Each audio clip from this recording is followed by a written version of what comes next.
Example పెళ్ళి ఒక పిల్లగాళ్ళు పుట్టారు, 3 సంవత్సరాలు 5 సంవత్సరాలు అయిన తర్వాత భర్తకి బాగా తాగుడు అలవాటు స్టార్ట్ అయింది, బాగా తాగుతున్నారు. తాగడంతో పాటు ఇంటికి వచ్చి పడుతున్నారు. కొంతమంది కూర్చొని తాగిన తర్వాత ఏం చేస్తున్నారో వాళ్ళకి తెలియదు, పడుతున్నాడు. అవన్నీ ఎవరికి చెప్పుకోకుండా మందిరానికి వచ్చేది, వెళ్ళిపోయేది, ఎవరికి చెప్పుకునేది కాదు. చేస్తున్నాడు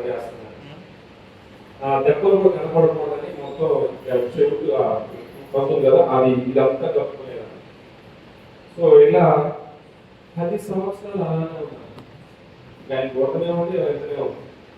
ఇంకో 10 సంవత్సరాలు, మొత్తం 15-20 సంవత్సరాలు అలానే గడుపుతూనే ఉన్నాను. కానీ ఈ తెచ్చిన డబ్బులు కూడా తీసుకుంటూ పోతున్నాడు. ఏదైనా కూలి పని చేసుకుంటున్నాడు.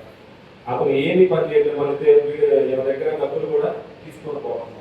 ఏదైనా కూలికి వెళ్తా ఉన్నాడు. అయిన పిల్లగాని గవర్నమెంట్ స్కూల్లో చదివించుకోవడం, తర్వాత దగ్గర కూర్చోబెట్టుకుని దేవుని మాట తెలియజేయడం, ఇలా చేస్తూ ఉన్నాను. ఒక 20 సంవత్సరాల తర్వాత ఆ భర్తకి ఎందుకు అనిపించినట్టు ఎందుకు ఇలా చేస్తున్నాను అని అనిపించంట. అసలు మందు మానేయాలి అనిపించేసింది, మానేసింది ఆ భర్త. ఆ తర్వాత ఇద్దరు కొడుకు, ఒక కొడుకు ఒక కూతురు పెళ్లి చేసేసారు, కొడుకు పెళ్లి చేసేసారు.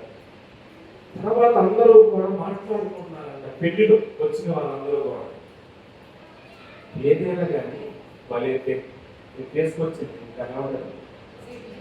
భలే తీసుకొచ్చింది. మొగ్గుడు అట్టాడుకునేనా కానీ భలేగా ఇంటిని పెట్టింది. అది లేకపోతే ఈ రోజు పెళ్లి అయ్యేది కాదు, అది లేకపోతే అసలు సంబంధం కుదిరేది కాదు, అది లేకపోతే అసలు వాడు మారేవాడే కాదని వాళ్ళు మాట్లాడుతున్నారంట భర్త సంబంధించిన. అదే నాకుంటే నాకు ఎప్పుడో అసలు నా విరామం పెట్టుకునేవాడు. కానీ ఇది మార్చుకుంది భలేగా, పిల్లగాలు సెట్ చేసింది భలేగా. అసలు ఇవన్నీ ఆశ్చర్యపోయారు. ఇక్కడ రెండింటి తేడా ఏంటంటే 5 రోజులకే ఇదే చేర్చంలో సరే అది ఏమండి తీసేసి కాసేపు మాట్లాడితే ఏమైనా మాట్లాడితే సెట్ అయితే చిన్న దానికే విడాకులైంది. ఇంకో పెళ్ళి అవ్వాలని 2వ పెళ్ళి అవ్వాలని తీసేస్తారా? మరికి ఇదేమైంది చెప్పండి, పెళ్ళైపోయింది ఉన్న దాంతో. ఇది మరి దారుణం. ఇది చేయడానికి ఉందా లేదా కారణం? అసలు నాకు వద్దు అనుకోవచ్చు కదా, కానీ ఇద్దరు పిల్లలు ఉన్నారు, నేనే చూసుకోవాలి, నలుగురు ఏమనుకుంటారు అని అనుకొని ఓర్చింది 20 సంవత్సరాల తర్వాత మారింది. పెళ్ళిళ్ళు చేస్తారంటే అందరూ సంతోషించారంట. వాళ్ళ ఆయన కళ్ళల్లో నీరు పెట్టుకోవడానికి ఎంత భరించిన విధంగాని అసలు ఒక కండుకొని వచ్చిందంట. ఏమోనండి దేవుడు నాకు ఆ ఓర్పు ఇచ్చాడు, నాకే తెలియదండి, నాకు ఎంత ఓర్పుందని నాకే తెలియదండి అన్నారు. సో ఇక్కడ నేను ఒకటే చెప్పాలనుకున్నాను, వివేకాన్ని కనుక మీరు ఉపయోగిస్తే ఎట్లయితే గట్టిగా, లేదంటే చిన్నదానికే ఈ నాకు వద్దు అంటే మీ చేతుల్లోనే ఉంది. మళ్ళీ ఏం చెప్తున్నాను, మీ చేతిలో మీ ఆయన, మీ చేతిలో మీ పిల్లలు ఉన్నారు, మీ చేతిలోనే మీ కుటుంబం ఉంది. వాళ్ళని చక్కదిద్దుకొని వచ్చింది, అది కాబట్టి చక్కదిద్దుకొని వచ్చింది, అది కాబట్టి మీరు స్థితిలో ఉన్నారు. అబ్బా మాట వినిపించుకోవాలండి మీరు. హల్లెలూయా. ఏ మాట? అది చేయబట్టే అది చేయబట్టే వాళ్ళ ఆయన, అది నిన్ను పొగడాలక ఆ రోజు వచ్చును కాక యేసు నామములో. హల్లెలూయా. అప్పుడు కిరీటం. వాళ్ళందరూ పొగుడుతుంటే అది కిరీటం. మందిలో పొగడితే ఏమవుతుంది, బయట పొగిడితే అది కిరీటం. అలా మీ అందరి భక్తుల కొరకు మీరు చేసిన ప్రార్థన దేవుడు విని మీ భర్తలు మిమ్మల్ని మెచ్చుకుందరు కాక, మీరు పెళ్లి చేసినప్పుడు మీ బంధువులు కూడా వాళ్ళే చక్కదిద్దుకొని వచ్చినవే, వాళ్ళే సెట్ చేసినవే అని నిన్ను పొగుడుదురు కాక. హల్లెలూయా. అది త్వరలో వచ్చిందండి. అందుకోసం ఈరోజు మీకు ఈ వర్తమానం దేవుడు అందించాడు. పుట్టికిస్తారా దేవుడు? ఏదైనా కాదు లేకుండా వస్తారా? ఆయన ఏదైనా చేస్తే న్యాయవంతుడు, మీకు జ్ఞానం ఇచ్చే దేవుడు. కాబట్టి మీ చేతిలో ఉన్న మీ కుటుంబాన్ని గొప్ప కూల్చుకోవద్దు, సరి చేసుకోవడానికి మార్గాలు. మీరు ఎంత చెప్పినా మారట్లేదు అన్నప్పుడు ఇక చర్చల సందర్భంలో మరి గ్రామ పంచాయతీలో కొన్ని విషయాలు పెట్టి అప్పుడు మాట్లాడుకోవచ్చు. ఎంత చెప్పినా మాట్లాడలేదు. ఓల్చినట్టే మనం ఓల్చినది ఈజీగా రోజు డబ్బులు రోజు ఎవరు అంత ఈజీగా. నేను ఒక చిన్న ఉదాహరణ చెప్పాను. అది మీ చేతిలో సమస్తం దేవుడు పెట్టాడు కాబట్టి మీరు ఓర్చుకుంటే గొప్ప కుటుంబాన్ని మీరు కడతారు. హల్లెలూయా. మీ బిడ్డలు మంచి, ఆ ఇద్దరు బిడ్డలు మంచి ఉద్యోగాలు చేస్తున్నారు. 50,000 చేస్తారు ఇద్దరు బిడ్డలు. కూలీ నాని చేసిన 50,000 చేసి మంచి ఇల్లు కట్టుకున్నారు, మంచిగా ఉన్నారు, కారు అన్ని చూస్తున్నారు.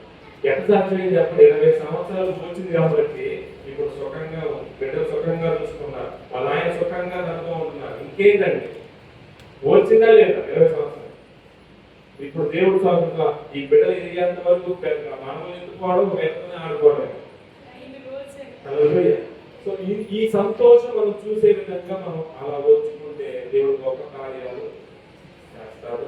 21వ తారీఖు నేను చేస్తాను ఏమనిస్తున్నాం అంటే జ్యోతిష్యము, ముహూర్తాలు, పంచాంగం దీని గురించి చెప్పబోతున్నాను.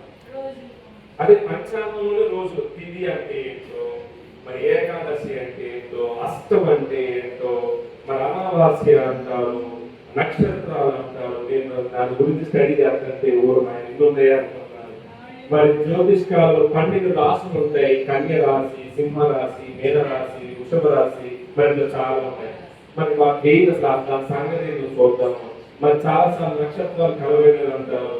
మరి మీ అమ్మాయికి ఇన్ని పాయింట్లు ఉన్నాయి, అందువల్ల మీరు పెళ్లి చేసుకోలేదు అంటారు. లేకపోతే మా అబ్బాయి పేరు ఇది, మా అమ్మాయి పేరు ఇది, అలా రోజు అని ఎలా సెట్ చేస్తున్నారు. నేను మాట్లాడితే భలే ఇష్టముంది కదా, నాకే ఎంతమంది మీకు కాదు. సో ఇలాంటి విషయాలు ఒక బ్రాహ్మణ పూజారి అసలు ఎలా సెట్ చేస్తున్నాడు, ఎలా దేన్ని ఆధారం చేసుకొని ముహూర్తం పెడుతున్నాడు, మరి మనం దాన్ని నమ్మొచ్చా? మరి చాలా సార్లు ఏమైనా జాతనయ్య దగ్గర ముహూర్తం పెట్టుకోవడం, మరి ఏ పెద్దయ్య కావచ్చు పెళ్లి చేయడం ఏంటి అసలు దీని సంగతి ముగింపు మరి 21వ తారీఖు హల్లెలూయా. దీనికంటే ఒక ముగింపు పలక మనం జ్ఞానవంతులు అవ్వాలి. లేకపోతే నేను ఎందుకు చెప్పాలి ఈ విషయం?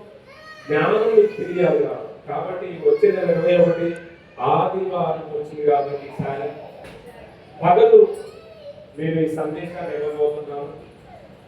అదేవిధంగా రాత్రి కూడా మేము యథాతథిగా మన జలపాలు ఒక రోజు మన మిస్టేక్ మళ్ళీ మనం మర్చిపోయే బ్యాచ్ మనం అన్నమాట.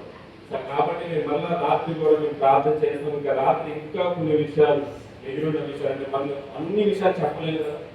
నేను అందుకని నైట్ టైం 3 గంటలు తీసుకుంటాను, కానీ పగల టైం 3 గంటలు మీరు మంచిగా వస్తారు. కాబట్టి 1 గంట వేళ ఎంతవరకు ఇవ్వగలం అందిస్తాను, కానీ రాత్రి కాల సమయం ఇంకా కొంచెం డీప్ గా వెళ్ళబోతున్నాను. మనం నమ్మొచ్చా నమ్మకూడదా? నమ్మడానికి వాళ్ళకున్న బలమైన కారణం ఏంటి, మనం నమ్మకపోవడానికి మనకి బలమైన కారణం ఏంటి?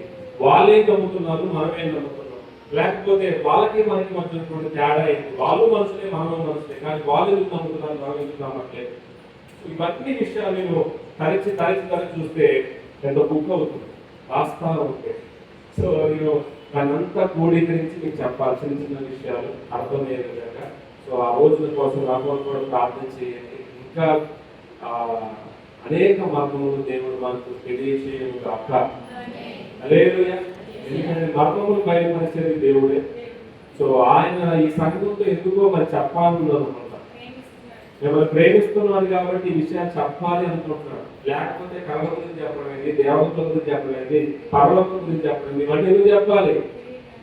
కిరీటాల గురించి కూడా ఎందుకు చెప్పాలంటే మీ నుంచి ఏదో ఆశిస్తున్నాడు దేవుడు. అందుకోసం మమ్మల్ని ఇద్దరిని సిద్ధపరుస్తున్నారు. Something is expecting from you, God expecting from you. మేము అందరి గురించి ఏదో ఎక్స్పెక్ట్ చేస్తున్నాడు.